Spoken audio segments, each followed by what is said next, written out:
Hello, welcome to Local Edition. I'm Leslie Leyton. Well, we've all heard of Neighborhood Watch, but in the city of Stanton, they're stepping it up a bit. And, well, here's the mayor to tell you more about it. Here's David Shawver. Thank you very much for being here. I'm very happy to be here, and I always like being your guest on this show. I think it's great the way you reach out to our communities. Oh, you're very sweet. Okay, so Neighborhood Watch, we've heard about it forever. So how is it still effective, or more effective, you say, now than ever?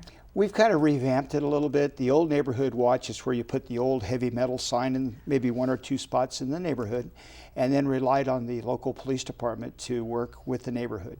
We've come up with more of a neighborhood or neighbor for neighbor approach, where we bring the community together by a neighborhood and establish a neighborhood program designed for each residential community, whether it be a mobile home park, whether it be a condominium group, or whether it be a single family homes. What we have done is we've divided our neighborhoods into segments, and in each neighborhood has a captain that's responsible. And then within that neighborhood there are blocks of people, and we have block captains, kind of like the old system. One of the main differences, though, is that we've been able to devise a citywide website to where all the neighborhoods can plug into the Neighborhood Watch and disseminate information on local crimes, what's going on in the community, and what they need to be aware of. I think one of the things that's worked so well in our particular neighborhood is the fact that we have everybody's has an email. We all have that.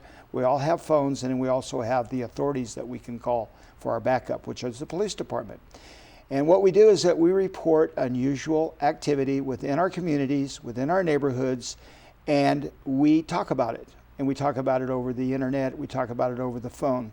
And it has actually helped identify people that maybe do not belong in the community, or people that are actually in the action of committing crime.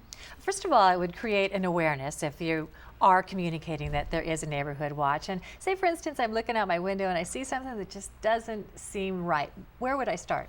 The first thing we do is that we report that if it's something that looks like it's going to be a crime, we report that immediately to the police department. That's our first responsibility.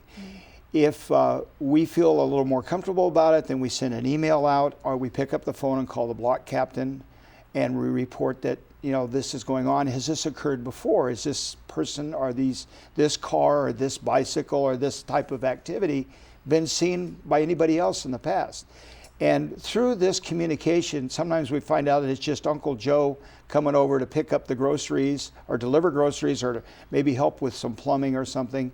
And everybody's at rest. But the vigilance that we do really helps. We also have cameras in some of the homes in our neighborhood.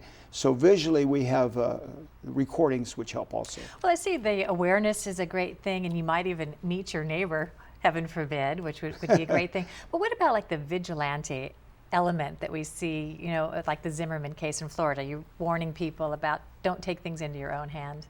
Yeah, that's kind of the way our approach is. Ultimately, when we need help, the police department will be there. And that's what we as taxpayers pay for. And that's why the city hired the Orange County Sheriff's Department. They do a great job.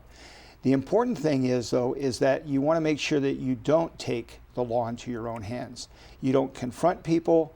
It's more of a reporting activity and a group where the community is always communicating. And you have signs that you're putting in everyone's front yards if they want. Right, it's kind of a different approach. Here's a copy of one right here. It has the camera so that people know that we're watching. And what it does is that all suspicious activity is reported to the Sheriff's Department. And every resident in our communities, we hope, will eventually have one of these in their front yard. In my neighborhood, I'd say we're about the 90% range right now. And boy, that's a quick way to get the message out to everyone. Mayor Shawver, thank you so much. It's my pleasure. For being here today. Thank you very much. And thank you for joining us.